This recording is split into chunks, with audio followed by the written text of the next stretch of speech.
know, it's just another lone wolf, crazy white guy blowing stuff up in the United States. In this case, he's a suicide bomber. You know, and there was a odd reticence by even some like more progressive media to call him a suicide bomber, even though that's what he clearly is. And so there was an RV bomb, an RV strapped with explosive that was set off in downtown Nashville on Christmas Day. There was recorded messages, like a recording from the RV telling people, "Hey, evacuate! A bomb's going to go off." And it was targeting an AT&T, AT&T. I don't know what you call it, but a facility for a cell phone. You know, like a cell phone tower, switching facility. I don't know what you call it. But he attacked a AT&T building, and it took down cell network. It took down 911 calls for a while, and it really is interesting because a lot of people started speculating pretty quick that, okay, like what can we surmise a little bit from this situation. The guy didn't want to hurt anybody. He blew himself up. He's a suicide bomber. But you know, he gave a lot of warning what he was doing and what was going on. Police evacuated the area, and but he attacked the cell phone facility, like a cell phone tower, you know, or whatever building. And so a lot of people were saying this sounds like 5G conspiracy theory. Like some of that is QAnon stuff. Some of it is just good old fashioned paranoid tinfoil hat stuff. But check this out. This is today. This is interesting. Girlfriend warned Nashville police Anthony Warner was building bomb a year ago, report says. Wow. It's just, again, you always find out, they were warned. You know, if you want to understand, you know, some of the selective policing, I'm a true crime buff for one. I pay attention to too much true crime. If you want to understand how little policing is done, especially on like middle class or affluent white communities, look into true crime, because that's how you get serial killers, like Jeffrey Dahmer and others just getting away with murder for years. And, you know, police is going, whatever, I don't know. Kid probably ran away. So here we have Anthony Warner, the bomber. His girlfriend warned Nashville police he was building a bomb a year ago. 16 months before Anthony Quinn Warner's RV exploded in downtown Nashville on Christmas morning, officers visited his home in Antioch after his girlfriend reported that he was making bombs in the vehicle, according to documents obtained by the Tennessean. Good job, local journalism. Good on you, the Tennessean. On Friday, 63-year-old Warner blew up a city block, police said, about 6:30 a.m. on 2nd Avenue outside an AT&T switch facility. Okay, that is what it's called. The bomb caused massive destruction to 41 downtown buildings and crippled telecommunications systems throughout the Southeast over the weekend. In the aftermath, the Tennessee Bureau of Investigation said Warner was, quote, not on our radar prior to the bombing, but a Metro Nashville Police Department report from August 2019 shows that the local and federal authorities were aware of alleged threats he had made. Wow, no actions appear to have been taken to stop Warner, a slender 5'8", 135-pound man who died in the explosion, which injured 3 others. Again, I don't get why he can't be called a suicide bomber. You know. On August 29th, 2019, the girlfriend told Nashville police that Warner, quote, was building bombs in the RV trailer at his residence, the MNPD report states. Nashville police then forwarded the information to the FBI. Officers were called to the home of Warner's girlfriend, roughly a mile and a half from Warner, who lived at 115 Bakertown Lane. Let's see. Police were called by the woman's attorney, who was concerned about comments she had made. When they arrived, they found her sitting on the porch with 2 unloaded guns nearby. Okay, so the guns belonged to Warner. She did not want them in the house any longer. Holy. So this has all the hallmarks. Let's see. So her lawyer told officers Warner frequently talks about the military and bomb making. Warner knows what he is doing and is capable of making a bomb. Okay, guys. So here we have another example of, it doesn't get much clearer than that. This guy's a terror threat. That he, the feds knew about him. His girlfriend's lawyer was warning the police what he was doing. She was afraid to have his guns in the house. It just goes to show you there are two, there are just two, they say two justice systems, right? But really, there are two different worlds that exist in law enforcement. And the FBI has been better about, keeping an eye on far-right extremists. They stopped the Michigan governor kidnapping, torture, murder plot. They were also going to take over the state house. They have stopped a lot of, there were guys planning to bomb, far-right extremists planning to bomb the one of those Black Lives Matter protests in Las Vegas, where you're at, Jay. So, they have been keeping an eye on this. But here we have an example of a lone wolf, a lone wolf terrorist, a domestic terrorist, suicide bomber, who, again, even this local media, he perished in the blast. They can't call him a suicide bomber. It's because there's one set of language for white Americans when they commit violence against the populace, and there's another set of language and level of alert by federal officials, it appears, when it's somebody with a Muslim background, or from the Middle East, or even just having an Arabic name.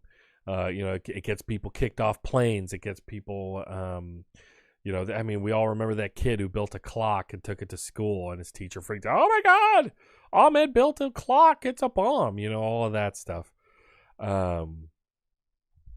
Jay Coleman, I remember those chuds. They were coming from Salt Lake with Molotovs, if I remember. Yeah, and that's the other thing. That's the other narrative about these far-right extremists, is they have been trying to take advantage of the Black Lives Matter movement and been trying to commit violence around it. We had in California the Stephen Carrillo, the Air Force veteran, currently was serving, who shot and killed a federal officer in Oakland, miles away from a protest, but during a protest. And immediately right-wing media was trying to link it to the protests.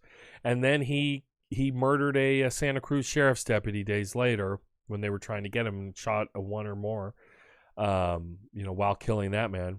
And he was a far-right extremist, and he was a Boogaloo Boy, I believe he had, or maybe that wasn't the specific group. There's so many of them now. There's so many neo-fascist groups that want to foment civil war in the United States and murder the citizenry. It's really hard to keep them all straight all the time. Jay, cops sympathize with the guy is why they did nothing. They saw themselves in him, gun nut with girl problems. And I think you have a point there. The cops, they very much, they identify with right wingers, but they will do whatever they can to vilify those on the left. I mean, this goes back to COINTELPRO and so many other, attempts to disrupt left-wing organization, and just immediately assume the worst. The infiltration of law enforcement by neo-fascists and by white supremacists. I mean, the FBI's documented it, done nothing about it. There's just so many things, so many aspects to this that are super concerning and disturbing, frankly, and disgusting. It's just crazy.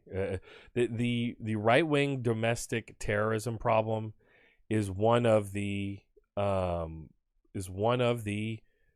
most long-standing, problems of violence in America. People forget that Columbine was done, that the school shooting epidemic is part of right-wing terrorist extremism. Columbine, Eric Harris and Dylan Klebold, they committed it on the anniversary of the Oklahoma City bombing. Eric Harris was reading the Turner Diaries. This is a far-right extremist book that gloats of the day of the rope when, all these fascists will go out and kill the race traitors. Tribunus Plebis Media is in the comments. Hello, Sean Cole, a great podcast. Everybody listen to Tribunus Plebis Media. How do you pronounce it, Sean? But he's got some comments. Public Enemy told us fear of a black planet. Cops are brainwashed by Facebook. You're telling me cops are brainwashed by cops. Yeah. Oh, that Jay said that about Facebook. Tribunus chimed in. Cops are brainwashed by cops. You damn straight. Yeah. It happened. There's a good reporting about this. It happened across the country. And it happened here on the Central Coast where cops would get taken in by this Facebook, like literally just stuff on a Facebook group, like a busloads of Antifas are coming and they're gonna destroy the downtown. The busloads of Antifas, they're coming from Oakland, they're coming from Portland. They just have busloads of them. They're chartering buses, and then people, and then weirdos show up with guns to, in Grover Beach there was a Black Lives Matter protest, which I had one of my music students went to. This kid's like 11 or 12. And he went to his first protest, and there were dudes with AR-15s on the roofs of some of these buildings, menacing children with guns. That's their idea of what to do. One last thing. I don't know if you guys have seen this footage from the Nashville bombing, but this is an officer clearing the street, and literally moments before, he's making sure nobody's there. He's being super casual about a bomb that's about to blow up, whatever. And as soon as he leaves the frame, the bomb goes off. Jeez. So you can just get an idea of how big this bomb was. Pretty crazy. So just keep that in mind, everybody. You're not more likely to, die from a radical Islamist jihadist or whatever. You're not more likely to die caught in the crossfire of gang violence. You're more likely to die at the hands of a crazed lone wolf, or, hopefully they're not any more organized than we've seen, but a right-wing extremist. It happens more often, and that's the thing. Anytime there were reports about this in the 90s and in the early 2000s during the Bush years, when the FBI, when analysts were looking at this problem, and the fact that they called it right wing, Republicans threw the biggest hissy fit temper tantrum ever. And so just like the gun violence epidemic, which this is a part of, it's obscured by right wing politicians in our government who want to make sure we don't fully understand this problem, because guess what? They kind of help stoke it. Trump is probably the most open stochastic terrorist. Stochastic terrorism being when you, imply and in between the lines ask people to do something. Well, I hope somebody does something about that. Trump is famously, something must be done. Liberate Michigan, all the things he said about that.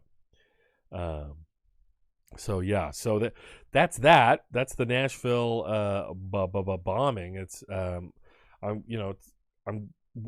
silver lining is the only person who died was the bomber, the suicide bomber. So at least this guy had a beef mostly with a cell phone tower, I guess, and 5G.